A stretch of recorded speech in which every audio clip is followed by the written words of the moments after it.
میکنی واقعا خودتو میشناسی؟ بعضی وقتا شناختی که از خودمون داریم با واقعیت فرق داره. اما این ناخودآگاهته که همیشه میدونه واقعا کی هستی.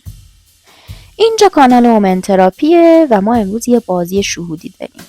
یه تست جادویی برای کشف شخصیت تو دنیای عشق. یعنی وقتی که تو رابطه عاشقانه قرار میگیری چجوری رفتار میکنی؟ اگه مثل من از بیننده های سریال عشق ابدی هستی کل ویدیو رو ببین، چون از تحلیل دقیق شخصیت شرکت کننده شوکه میشی و آخرش هم بهت میگم عددی که انتخاب کردی شبیه کدوم شرکت کننده عشق ابدیه. حتی اگه سریال عشق ابدی رو ندیدی هم مهم نیست، من بهت میگم ویژگی شخصیت چیه و با کدوم شخصیت این سریال یکیه تا حالا برات ملموس‌تر بشه و بهتر خودتو بشناسی. بیا شروع کنیم. چشماتو ببند و از 1 تا 12 یه عدد رو شهودی انتخاب کن. شاید اون عدد ساده دری رو به شناخت عمیق از خودت باز بکنه. قبل از اینکه شروع بکنیم میخوام بگم که 2 تا بازی برای بیننده های عشق ابدی انجام میدم. بازی اول، من شخصیت هر شماره رو تفسیر میکنم و تو حدس بزن این کدوم شرکت کننده است. بازی دوم، برام کامنت کنید فالتون میگه شبیه کدوم شرکت کننده عشق ابدی هستی. میخوام ببینم در آخر چند تا نگار داریم. از 1 تا 12 انتخاب کردید دیگه. میخوام تفسیر هر عدد رو از توی کیسه در بیارم. خب شماره 2، کارت درویش. این کارت رو اگه انتخاب کردی یعنی تو اون آدمی هستی که همیشه یه چیزی تو دلت هست که نمیخوای بگی، ولی چون میخوای توی جمع دیده بشی مجبوری حرف بزنی، حتی گاهی بیشتر از اون چیزی که دوست داری حرف میزنی. تو اون آدمی هستی که بین جمعی ولی حس تنهایی داری، کسی که انگار با خودش یه دنیا راز داره ولی سعی میکنه با شوخی و حرفای بی ربط قایمش کنه. یه جورایی با همه‌ای ولی در واقع با هیچ کس نیستی. یه حس خلأ، یه حس که هیچ کس منو واقعا نمیفهمه، همیشه ته دلت هست. شاید هم واسه همینه که اینقدر تلاش میکنی بقیه فکر کنن که حالت خوبه. حالا حدس میزنی این شبیه کدوم شخصیت تو عشق ابدیه؟ درسته، علی. تو علی، اون کسی که همیشه یه چیزی تو دلشه که نگفته ولی سعی میکنه با حرف زدن یه جوری بگه منم هستم. علی شاید پر حرف باشه ولی تنهاست و اگه کسی پیداشه که واقعا بفهمش ممکنه برای اولین بار سکوتاش واقعی بشه، یه سکوتی که داخلش آرامش هست. تو شبیه علی بودی؟ کامنت کن ببینم چند تا علی اینجا داریم. دنیا حرف تو دلشونه و فقط دنبال یه نفرن که بفهمتشون. شماره بعدی، شماره 7. اگه این کارت رو انتخاب کردی نشون میده که شما فردی هستید که ارزش‌های عاطفی و ارتباطی برای شما تو اولویته، چون به شدت به عشق، ارتباطات و همراستایی با دیگران اهمیت میدین. این کارت معمولا نشون دهنده لحظاتیه که شما باید انتخابای مهمی تو زندگی خودتون انجام بدین و در این انتخاب‌ها عشق و روابط انسانی اولویت دارن. شما ممکن تو روابط خودتون به شدت حساس باشین و به دنبال ارتباطی عمیق و واقعی باشین. عشق برای شما بیشتر از یه احساس گذراست و دنبال یه رابطه‌ای هستین که پایدار باشه و بر اساس اعتماد و هماهنگی. ولی خب این کار یه هشدارم داره. هشدارش قدرت انتخابه. یعنی شما تو روابطتون باید انتخاب‌های درستی داشته باشین. از دلبستگی و وابستگی‌های ناسالم دوری کنید. این کارت از شما میخواد که با دقت و آگاهی، در واقع آگاهی قلبی انتخاب کنید که کدوم مسیر به شما خوشبختی بیشتری میده. خب حدس میزنین کدوم شخصیت از سریال عشق ابدیه؟ بله، سودا. شخصیتی که همیشه به دنبال عشق واقعی و ارتباطات عمیقه و عمیقاً باور داره که عشق واقعی میتونه زندگی رو خیلی شگفت‌انگیز بکنه. همینم ممکنه که یه رابطه رو خیلی وابسته بشه و نتونه رهاش کنه. اگه سودایی کامنت کن سودا. شماره بعدی، شماره 6. شما فردی محافظه‌کار و مراقب هستید. شما به سختی چیزی رو رها میکنید و همیشه نگران از دست دادن چیزایی هستید که دارید. این کارت به معنی تلاش برای حفظ و نگهداری چیزایی که به دست آوردین، حالا چه از نظر مالی باشه چه عاطفی. شما ممکنه تمایل داشته باشین به طور افراطی به دارایی خودتون بچسبید، حتی اگه این باعث بشه که روابط یا فرصت‌های جدید رو از دست بدید. تو روابط هم ممکنه محافظه‌کار باشین و از نشون دادن احساسات یا وارد شدن به موقعیت‌های جدید اجتناب کنید، چون همیشه نگرانید که این تغییرات به زیان شما تموم بشه و به همین دلیل ترجیح میدین که توی وضعیت موجود باقی بمونید. این گاهی میتونه شما رو از رشد و پیشرفت نگه داره. شما باید یاد بگیرین که چه زمانی باید دست از کنترل و نگهداری بردارید و اجازه بدید تغییرات مثبت وارد زندگی شما بشه. خب حدس میزنی شبیه کدوم شخصیت از سریال عشق ابدیه؟ بله، شما فرشادین. شخصیتی که همیشه سعی میکنه داراییاشو حفظ کنه و کمتر از تغییرات جدید استقبال میکنه. اگر این شماره تو بود کامنت بذار فرشاد. شماره بعدی، شماره 1، آس چوب دست. شما همیشه پر انرژی و اشتیاق برای شروع کارهای جدید هستید و تجربه های تازه. شما کسی هستید که نمیتونید توی جا بمونید و همیشه دنبال فرصتی برای رشد و پیشرفتید. با اراده قوی و اعتماد به نفس به راحتی میتونید هر موقعیت رو به یک فرصت جدید تبدیل کنید. مثل یک آتشفشان پر از هیجان و انگیزه این و همین باعث میشه همیشه دنبال چالش‌های جدید بگردید. اگه چالشی هم نباشه سعی میکنید برای خودتون چالش بسازید. گاهی ممکنه این انرژی زیاد شما باعث بشه از اطرافیانتون انتظار زیادی داشته باشین، چون شما خودتون به راحتی حرکت میکنین و به سرعت به جلو میرین. تو روابط هم فردی پرشور و سرشار از انرژی هستین، اما گاهی ممکنه به دلیل تمرکز زیادتون روی اهداف خودتون به احساسات و نیازهای دیگران بی‌توجه باشین. خب حدس میزنید این کدوم شخصیت سریال عشق ابدیه؟ درسته، امیرحسین. شخصیتی که پر از انرژی و اشتیاق و انگیزه برای پیشرفته و همیشه در جستجوی فرصت‌های جدیده، ولی ممکنه گاهی این انرژی زیاد باعث بشه که دیگران رو فراموش کنه یا توجه کمتری به نیازهای عاطفی بقیه داشته باشه. تقصیر خودش نیست که پس تنوع طلبه و همش میگه ممکنه یه سری آدم جدید بیاد ما از اون رو انتخاب کنیم. کلا بیچاره دنبال فرصت‌های جدیده. خب چند تا امیرحسین داریم؟ کامنت بذار امیرحسین تا یه آمار بگیریم. شماره 11، فردی با ذهن روشن، تحلیلی و منطقی هستید. به جای احساسات بیشتر بر اساس استدلال و تفکر عمل میکنید. همیشه در مواجهه با مسائل پیچیده راه حل‌های معقول پیدا میکنید.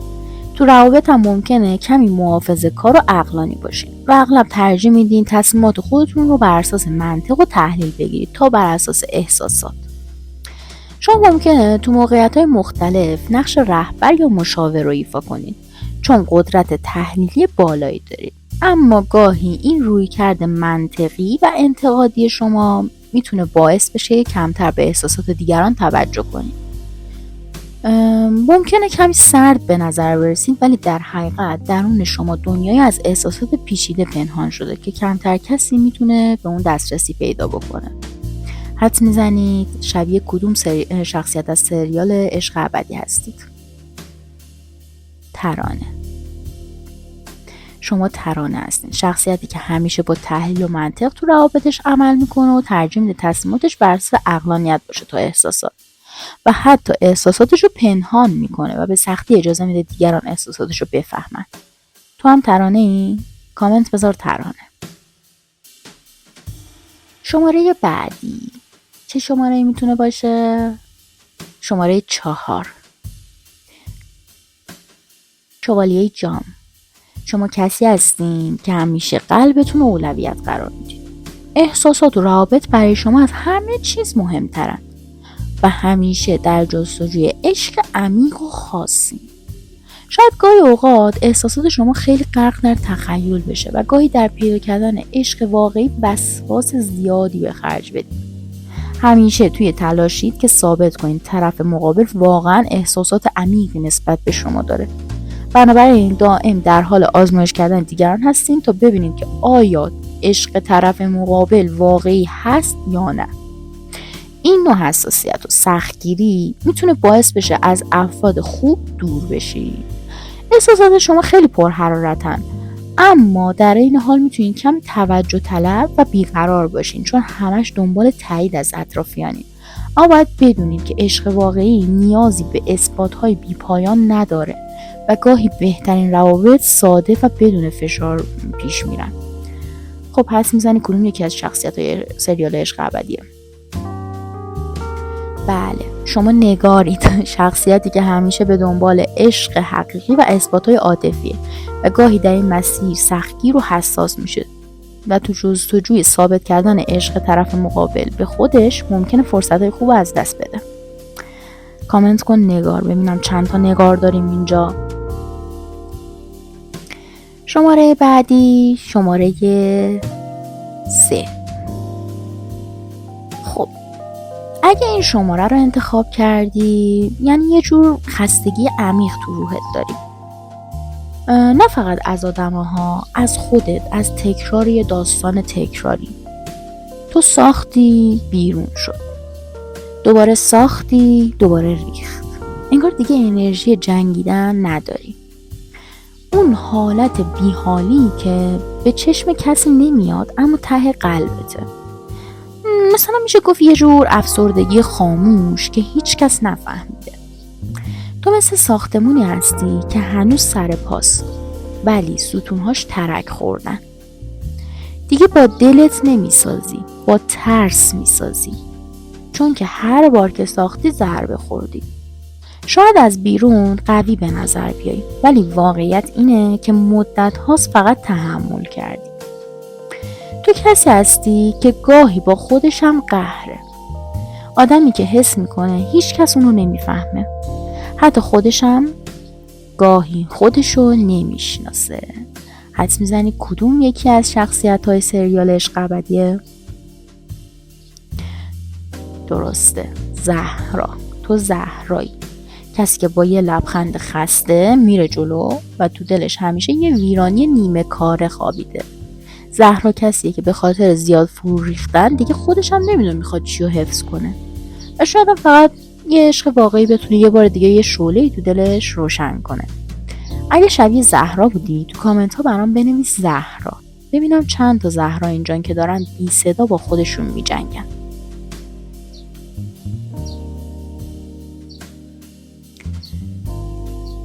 شماره 8. تو آدمی هستی که همیشه درگیر یه رقابت پنهان با دنیای اطرافشه، نه یه رقابت علنی. یه جور کشمکش درونی که انگار باید خودتو ثابت کنی. هی با خودت و با بقیه درگیری که ببینیم من واقعا کجام، کی از من جلوتره، من بهترم یا اون. تو میخوای بدرخشی، میخوای خاص باشی. گاهی حس میکنی همه جا یه میدون جنگه، حتی روابط ساده. و پشت همه اینها یه ترس عمیق هست، ترس از دیده نشدن، ترس از عادی بودن. بله، تو از عادی بودن میترسی. حدس میزنی شبیه کدوم یکی از شخصیت‌های عشق ابدیه؟ درسته، تو ماهرخی، کسی که همیشه دنبال اثبات خودشه، کسی که زیبایی و جذابیت داره ولی با خودش توی جنگه.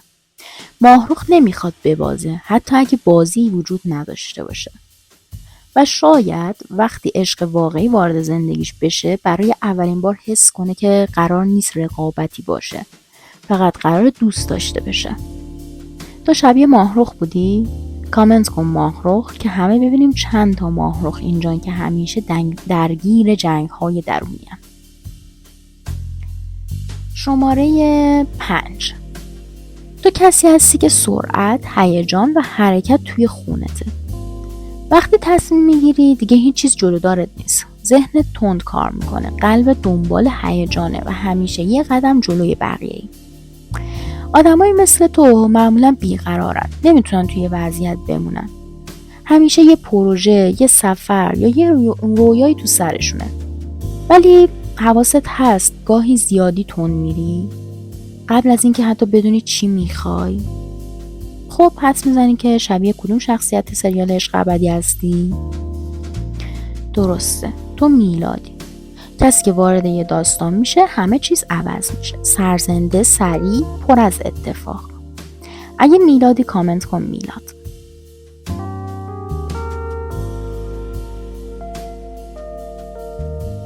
شماره 9. اگه این شماره رو انتخاب کردی یعنی تو یکی از اون آدمایی هستی که یه بار کامل شکسته شده. نه یه شکست ساده ها، یه فروپاشی واقعی. ولی بازم اینجایی، بازم ایستادی، بازم داری لبخند میزنی. تو آدمی هستی که درد رو تا ته تجربه کرده و برای همینه که شفا دهنده است. گاهی همه چی رو پنهون میکنی، پشت شوخیات، پشت بیخیالیهات، ولی درونت مثل آتش فشانیه که خاموش نشده، فقط یاد گرفته که ساکت باشه. تو فقط قوی نیستی، تو از نو ساخته شدی. خب حدس میزنی این کیه؟ درسته، تو طنازی. کسی که حتی وقتی زخمیه نمیذاره دنیا بفهمه، ولی وقتی عاشق بشه تمام زخمهاش میشن نوری که طرف مقابل رو گرم میکنه. کامنت بذار طناز.